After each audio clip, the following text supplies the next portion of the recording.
আগামীকাল যাব শুধুমাত্র এই আশায় এবং এই দাবিতে যে কোনো মূল্যে আপনি কি করবেন আমরা জানি না, কিভাবে করবেন আমরা জানি না।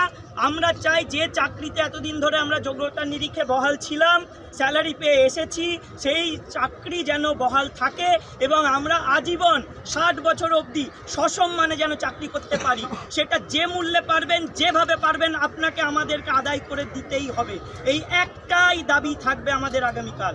আমরা এটা শুনছি যে আগামীকাল নাকি অযোগ্যরা ওখানে ঢোকার চান্স পেতে পারে, কিন্তু আমরা পাস দিচ্ছি, আমরা ভেরিফাই করছি, তারপরেও যদি একজন অযোগ্যকে আমরা চিহ্নিত করতে পারি ওই মিটিংয়ের ভেতর, আমরা ওখানেই ঝামেলা শুরু করব এবং ওই মিটিং আমরা বয়কট করব।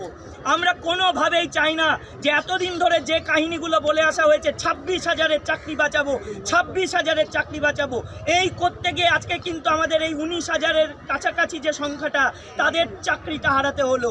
আজকে যদি প্রথম থেকেই যারা অবৈধ, যাদের এই চিহ্নিত টেন্টেড, তাদেরকে যদি বাতিল করে দেওয়া হতো, তাহলে কিন্তু এই ধাক্কাটা আমাদের সামলাতে হতো না।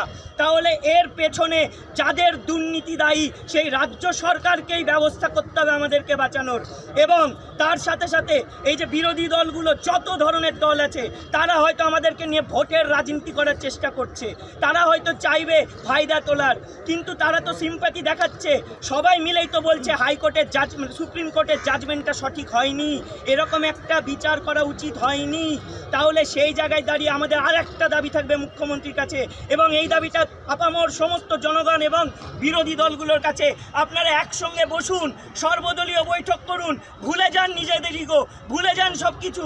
সামাজিক স্বার্থে, শিক্ষার স্বার্থে, রাজ্যকে যদি ভালোবাসেন, শিক্ষা ব্যবস্থার স্বার্থে, তাহলে ভবিষ্যৎ প্রজন্মের স্বার্থে এই টিচারগুলো এবং নন টিচিং স্টাফগুলো, যারা এতদিন ধরে পড়াশোনা করে যোগ্যতা নিরিখে চাকরি পেয়েছে, যারা পড়িয়ে আসছে সসম্মানে, তাদেরকে বাঁচান। যদি এটা না করতে পারেন, সামাজিক অবক্ষয় হবে, ভয়ঙ্কর ধরনের আন্দোলন হবে, তীব্রতর প্রতিবাদ হবে, চরমপন্থী আন্দোলন হবে। এটুকু বলে রাখছি, যদি আমাদের স্বার্থ সুরক্ষিত না থাকে, যদি আমরা আমাদের যোগ্য এবং ন্যায্য অধিকার ফিরে না পাই, তাহলে কিন্তু আজকে আপনারা দেখেছেন আমাদের টিচাররা মানসিক যন্ত্রণা সহ্য করতে না পেরে সুইসাইড অ্যাটেম্প্ট করছে। এই দায় কে নেবে? কে নেবে? যারা এই রায়কে সমর্থন করছে তারা নেবে, নাকি যাদের দুর্নীতির জন্য আজকে এই অবস্থা তারা নেবে? এই সংখ্যাটা যে বাড়বে না, তার কি গ্যারেন্টি? আমাদের টিচাররা সবাই মানসিকভাবে বিপর্যস্ত, প্রতিনিয়ত এটাই বলছে মরে যাব, মরে যাব, মরে যাব। আমি তাদেরকে বলতে চাই, কাদের জন্য মরবেন? আগে নিজে মরার আগে বাঁচার রাস্তাটা খুঁজে বার করুন।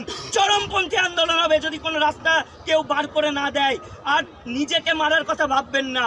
তবে এটুকু ঠিক, যদি এই সুইসাইডাল অ্যাটেম্প শুরু হয়, এই এতগুলো যোগ্য শিক্ষক, শিক্ষাকর্মী সবাই কিন্তু গণ আত্মহত্যা করব আমরা। এবং চরম হুঁশিয়ারি, আমরা রাষ্ট্রপতি, প্রধান বিচারপতি, দেশের প্রধানমন্ত্রী, মানবাধিকার কমিশন, সবার কাছে স্বেচ্ছা মৃত্যুর আবেদন জানাবো গণহারে। আমাদের লাশের ওপর দিয়ে নির্বাচন লড়তে হবে, আমাদের লাশের ওপর দিয়ে নির্বাচন লড়তে হবে। ফাঁকা কথার কারসাজিতে আমরা কারো মন গোলাতে দেবো না। বারুদ আমরা সংগ্রহ করে রেখেছি, শুধু আগুন লাগানোর অপেক্ষায় আছে। নিজেদেরকে মারতে রাজি আছি, কারণ আমরা মরেই গিয়েছি। এটা আমরা বারবার বলে দিলাম, এটা আমরা বলেই চললাম। আর একটা জিনিস শুনে রাখুন, যাদের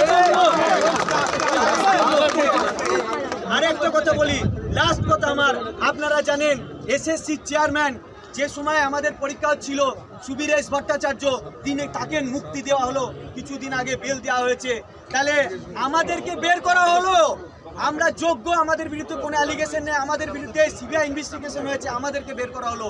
আর তাকে আবার আমাদেরকে বের করে তাকে আবার নতুন করে জেল থেকে বের করা হলো।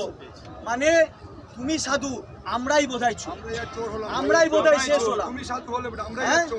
আর শুধু তাই নয়, আপনারা দেখছেন ভারতবর্ষের বিচার ব্যবস্থা আমাকে কি দিল।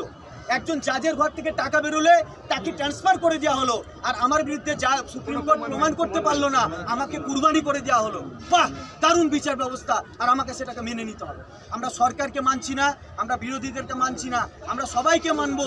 তখন আপনারা বসুন, আমার রাস্তা, আমার অধিকার আমাকে বুঝিয়ে দিন, এটা আমরা বলতে চাইলাম। আর লাস্ট বলছি, আমরা কালকে যাচ্ছি, আমরা গিয়ে আমরা শুধু এটাই বলতে চাইছি যে আমরা দেখেছি, মুখ্যমন্ত্রীকে দেখেছি, তার আধিকারিক বা তার কোনো নেতা মন্ত্রীর উপর আক্রমণ এলে রাতারাতি তিনি যে প্রতিক্রিয়া সৃষ্টি করেন, আমার ন্যায় বিচারের জন্য তাকে সেই প্রতিক্রিয়া দেখাতে হবে। তিনি কোথায় কিভাবে কোন রাস্তা বের করবেন, তার কাছে ল সেল আছে, তার কাছে অনেক IPS IAS অফিসার আছে, তিনি বার করুক সূত্র। আমার চাকরি ফেরত চাই, আমার চাকরির মধ্যে কোনো অবৈধতা নেই। আমি কোনো নেতাকে আমরা টাকা দিয়ে চাকরি পাইনি, যারা চাকরি পেয়েছে তাদের ইতিহাস বের করা হয়েছে CBI দ্বারা। আর সুপ্রিম কোর্টেরও পুনর্মূল্যায়নের ক্ষেত্রে আমরা সুপ্রিম কোর্টের কাছেও দৃষ্টি আকর্ষণ করছি, আপনারা ন্যাচারাল জাস্টিস, আপনাদের যে চরিত্র এতদিন ধরে মানুষ দেখে এসছে, সেই চরিত্রের জায়গাটা আপনারা বদল করবেন না। মানুষ যেন এটা না ভাবে যে সত্যি সত্যি আর কোথাও ন্যায়ের জায়গা বেঁচে নেই, সব ন্যায়ের জায়গা শেষ হয়ে গেছে, এটা যেন না মনে করে।